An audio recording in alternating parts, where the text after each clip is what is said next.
misinformation, I'm the truth seeker. Cut through the lies like a blade, I'm a fact checker. Black communications, the social need to follow. I'm asking fake news, exposing them all tomorrow. I'm on a mission, fighting for the information. No room for deception, it's time for retaliation. Black communications, we set the record straight. Real news, no filters, just the facts we dedicate.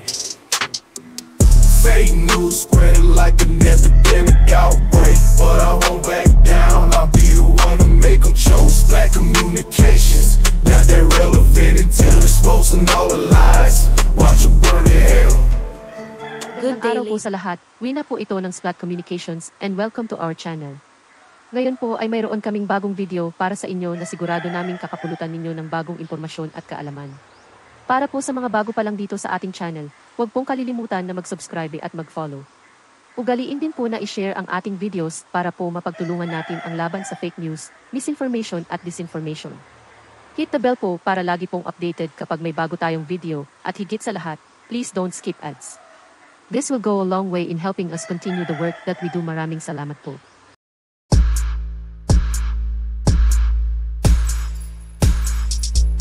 Magandang araw po sa lahat. Ang video po natin ngayon ay ukol sa kakalabas pa lamang na resulta ng Tangheri Survey na isinagawa mula June 18 to 21 o pagkatapos magbitiw ni Vice President Sara Duterte bilang Sekretary ng DepEd. Ito ay mayroong 2,000 respondents at may margin of error na +-3% at confidence level na 95%. Ito po ay halaw sa Manila Bulletin sa panulat ni Ella Lindy Vera Ruiz na inilathala kanina lamang na 9:30 ng umaga. Tingnan na po natin ang resulta at ang ating analysis ay nasa dulo ng video. Makikita po na mula buwan ng Mayo hanggang Hunyo ng kasalukuyang taon ay tumaas ng 2% ang tiwala o trust rating ng mga Pilipino kay Pangulong Marcos Jr. Ang undecided po ay magkapareho sa 20%. At mula ng magkaparehong panahon ay bumaba naman ng 2% ang mga Pilipinong walang tiwala kay Pangulong Ferdinand Marcos Jr. Pinakamataas na tiwala ni Pangulong Marcos Jr. ay nagmula sa Northern and Central Luzon, at kung edad naman ang pagbabasihan ay mula 20s to 35 years old. Meanwhile, Senator Francis Escudero, in his first term as Senate President, emerged as the highest-rated top government official in the country. VP Sara Duterte was the highest-rated official in the previous survey. Escudero received a satisfaction rating of 51% and a trust rating of 60%. The survey also highlighted that dissatisfaction and distrust toward the Senate President are notably lower compared to the other top officials, at 22% and 12%, respectively. His highest ratings are concentrated among respondents in Metro Manila, Southern Luzon, and Bicol region. Speaker Martin Romualdez also saw gains in his satisfaction and trust ratings. His satisfaction rating rose from 43% to 45%, while his trust rating increased from 54% to 55%. The survey also noted a decrease in distrust and dissatisfaction toward the House Speaker during the same period. The gain in Romualdez's ratings was particularly propelled by respondents from Northern Luzon, Central Luzon, and Eastern Visayas. However, distrust and dissatisfaction levels were higher among respondents from Mindanao and those aged 36 to 45. Following her resignation as Secretary of the Department of Education on June 19, Vice President Duterte experienced a marginal decrease in her satisfaction and trust ratings. Her satisfaction rating dropped from 52% to 50%, while her trust rating decreased from 60% to 58%. A rise in distrust and dissatisfaction toward Duterte during this period is noted despite her continued strong support base in Mindanao. Conversely, dissatisfaction and distrust were more pronounced in Metro Manila, Southern Luzon, and Northern Luzon.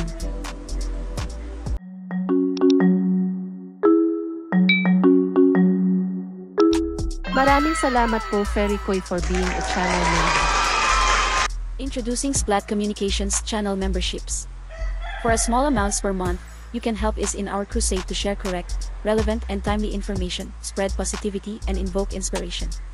In a world unfolding, where stories come alive amidst the chaos. Please support Splat Communication channel memberships.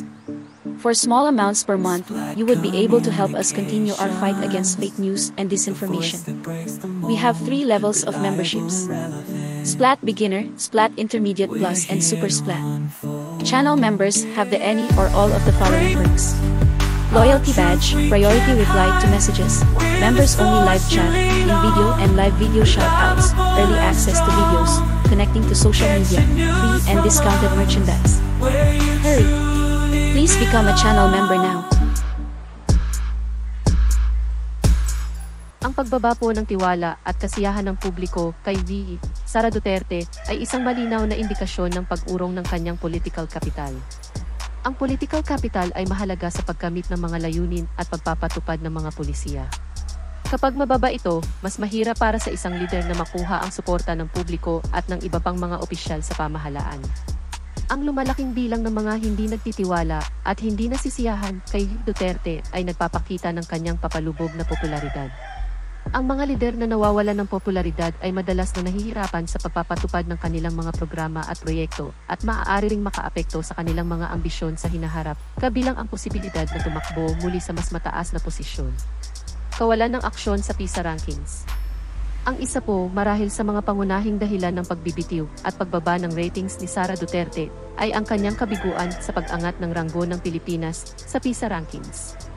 Nitong June 2024 ay nangulelat ang Pilipinas pagdating sa reading, mathematics, at science.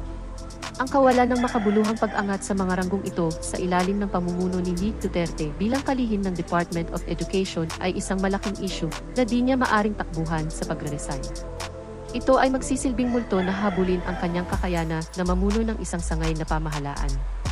Kung dito nga ay palpak at sablay na, paano pa po nating aasahan na kanyang pamumunuan ang buong Pilipinas? Her ability was exposed big time.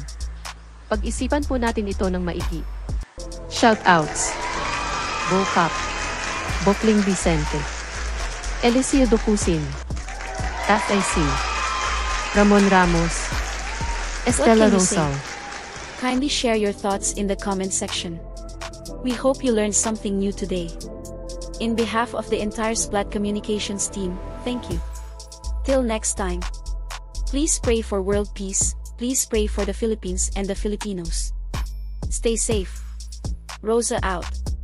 Bye. Ain't no land of misinformation, I'm the truth seeker. Cut through the lies like a blade, I'm a fact checker. Splat Communications, the social need to follow. Unmasking fake news, exposing them all tomorrow. I'm on a mission, fighting for the information. No room for deception, it's time for retaliation. Splat Communications, we set the record straight. Real news, no filters, just the facts we dedicate. Fake news spreading like an epidemic outbreak, but I won't back down, I'll be the one to make them choke. Splat Communications, not that relevant until exposing all the lies. Watch them burn in hell. Good day, lady.